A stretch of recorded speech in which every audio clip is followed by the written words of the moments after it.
Hi folks, and welcome to Working with Clients to Get Design Approval. In this lesson we're going to look at how to control the feedback clients provide to ensure that it is a help and not a hindrance. Because we've all had terrible feedback in the past, haven't we? Comments like, make my logo bigger, or I really don't like the colour, or what is all this white space for?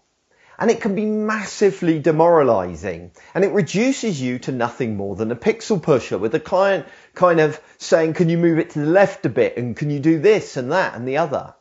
And it is just not the best way of working, and it leaves us dreading the moment when the client sends through their feedback. You see, the problem is that a lot of us, when we ask for feedback, ask the client, what do they think of the design? But we should never be doing that, because actually we don't care what the client thinks of the design. We don't care about their personal opinion, and neither should they.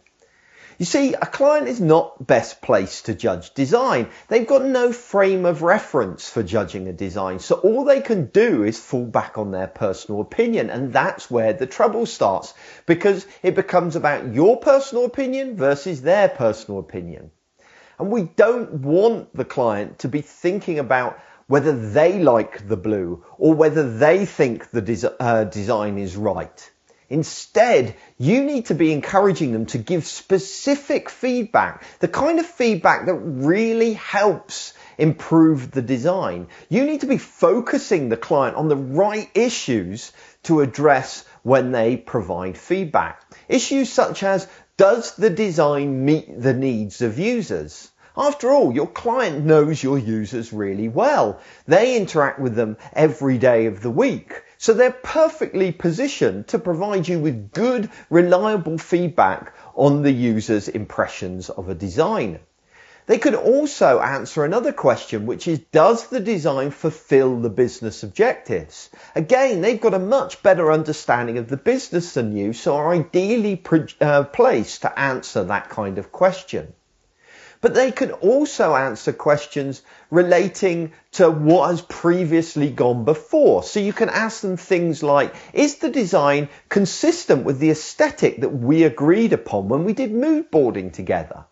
Or does the design represent the priorities we agreed for the content on the site? So you can refer back to previous work to help frame their decision making and give them something to refer to other than their personal opinion. You can also focus them on things like corporate style guides and ask whether the design is in line with those.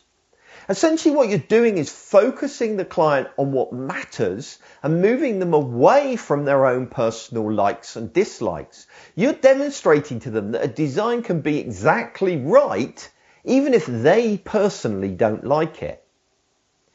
And if you do this, if you help frame the design in the right way and encourage the right kind of feedback, you'll get feedback that actually makes your designs better and improves them. Do you remember in a video very early on, I talked about focusing the role of the client on problems and not solutions? And this is where you need to remind the client of that. When it comes to feedback, they need to be identifying problems with the design and not finding solutions. So it's not for them to say, make the logo bigger, because that is a solution. Instead, encourage them to express it as, I don't feel the brand identity is strong enough and therefore is not in line with our business objectives.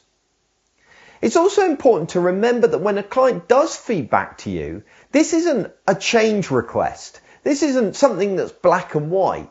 Comments are a starting point for discussion and engagement, where you can discuss and talk about the design maturely with the client. You don't need to go and run away and do every change the client requests.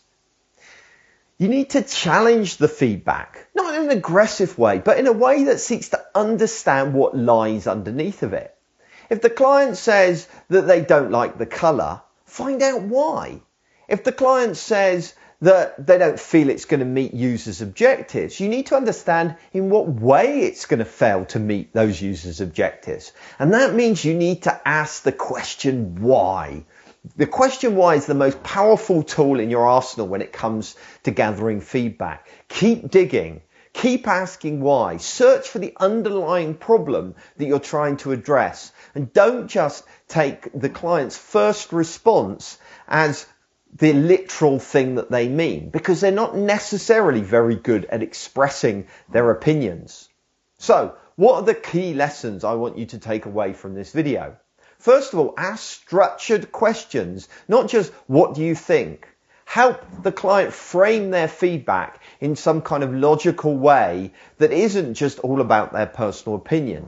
Secondly, remind the client to focus on problems and not solutions, not to start suggesting design changes that should be made. And finally, feel free to dig into the feedback and understand the underlying issues that exist. Ask the question why. Next time on Working with Clients to Get Design Approval, we're going to look at how to overcome the politics that so often go alongside the feedback process. But until then, thanks for watching.